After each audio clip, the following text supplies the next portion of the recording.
نحمدہ و نصلی علی رسولہ الکریم اما بعد فاعوذ باللہ من الشیطان الرجیم بسم اللہ الرحمن الرحیم۔ اہل کتاب کے بارے میں آخری فیصلہ اللہ تبارک و تعالیٰ کے ضابطے، اللہ تعالیٰ کے قانون کا۔ عام طور پر جو ہمارے ہاں روشن خیال قسم کے دانشور ہیں، رباداری میں وہ کہتے ہیں کہ اللہ کے رسول نے میثاق مدینہ جیسے کیا تھا یہود سے، وہ میثاق مدینہ ہمارے لیے ایک رہنمائی ہے، ہمیں بھی اس طرح کا کوئی عہد کر لینا چاہیے، معاہدہ کر لینا چاہیے اہل کتاب سے۔ وہ میثاق مدینہ اللہ کے رسول نے اس وقت کیا تھا جب کہ ابھی مسلمانوں کو کوئی فیصلہ کن غلبہ جزیرہ نما عرب میں حاصل نہیں ہوا تھا۔ وہ میثاق مدینہ فتح مکہ سے پہلے کے دور کا تھا، ایک عبوری دور تھا جس میں یہودیوں کو بالکل ایک آزاد فریق کی حیثیت سے ایک حیثیت دی گئی تھی۔ لیکن اب اسلامی ریاست میں اہل کتاب کا کیا مقام ہوگا؟ ریاست کبھی اپنے شہریوں کے ساتھ معاہدے نہیں کرتی، ریاست اپنے شہریوں کے حوالے سے ضابطے اور قوانین نافذ کرتی ہے۔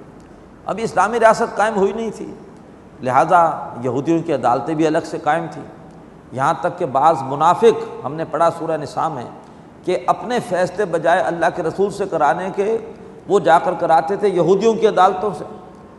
تو وہ ایک عبوری دور کا معاملہ تھا میثاق مدینہ کا۔ حتمی حکم اسلامی ریاست میں اہل کتاب کا کیا ہے؟ اور صرف اہل کتاب نہیں بلکہ اب تو جو بھی غیر مسلم ہوگا اس کے بارے میں حتمی حکم اسلامی ریاست میں کیا ہے، وہ یہ آ رہا ہے۔ جب بھی اسلامی ریاست قائم ہوگی غیر مسلموں کے ساتھ یہ معاملہ ہوگا جو سورہ توبہ کی آیت 29 میں آیا، فرمایا قاتل الذین لا یؤمنون باللہ ولا بالیوم الآخر، لڑو ان سے جو ایمان نہیں رکھتے اللہ پر اور نہ ہی آخرت کے دن پر، ولا یحرمون ما حرم اللہ ورسولہ، اور اس چیز کو حرام نہیں ٹھہراتے جس کو اللہ اور اللہ کے رسول نے حرام ٹھہرایا ہے، ولا یدینون دین الحق، اور جو دین حق ہے اس کو دین حق کے طور پر قبول نہیں کرتے، من الذین اوتوا الکتاب، ان لوگوں میں سے جنہیں کتاب دی گئی۔ یہ ہے اہل کتاب کے بارے میں حکم۔ اہل کتاب کے جرائم کیا ہیں؟ یہ حقیقت میں نہ اللہ پر ایمان رکھتے ہیں نہ آخرت دن پر ایمان رکھتے ہیں، یہ اس چیز کو حرام نہیں مانتے جس کو اللہ نے حرام کیا، اللہ کے رسول نے حرام کیا، اور جو دین حق اسلام ہے اسے سچے دین کے طور پر قبول نہیں کرتے۔ فرمایا ان سے لڑو، کب تک لڑو؟ حتیٰ یؤتوا الجزیۃ عن ید، یہاں تک کہ وہ اپنے ہاتھ سے جزیہ دیں، وہم صاغرون، اور وہ چھوٹے بن کے رہیں۔ مشرکین کو تو کہا یہ تو رہ نہیں سکتے، ان کو تو نکال دو عرب سے، اگر پائے جائیں ایک خاص مدت کے بعد تو ان کو تو مارو۔ لیکن اہل کتاب کے بارے میں کہا گیا کہ یہ رہ سکتے ہیں بشرطے کہ یہ جزیہ دیں، اور یہ ہے کہ دوسرے درجے کے شہری ہو کر رہے۔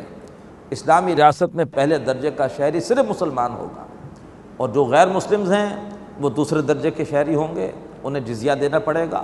البتہ یہ ہے کہ ان کی تمام املاک، ان کی تمام عبادت گاہیں، ان کے تمام جو بھی مفادات ہیں اسلامی ریاست ان کی حفاظت کرے گی۔ ان کے اپنے جو پرسنل لاء کے حوالے سے معاملات ہیں وہ اپنے خطبو کریں گے، ان کا اپنا قانون نکاح طلاق کا وراثت کا جاری ہوگا، اس میں کوئی انٹرفیرنس نہیں ہوگا۔ اس کے علاوہ وہ اپنی اولادوں کو اپنے مذہب کی تبلیغ بھی کر سکیں گے، لیکن انہیں اپنے مذہب کی عام تبلیغ کی اجازت نہیں ہوگی، اس لیے کہ ریاست اسلامی ہے۔ اسلام کے خلاف تبلیغ گویا اسلامی ریاست کی جڑیں کھودنے کے مترادف ہے، اور یہ ہے کہ اسلامی ریاست میں اول درجے کا شہری وہی ہوگا جو کہ جس کا تعلق اسلام سے ہو، تو ان کو بہرحال یہ ہے کہ چھوٹا بن کے رہنا پڑے گا۔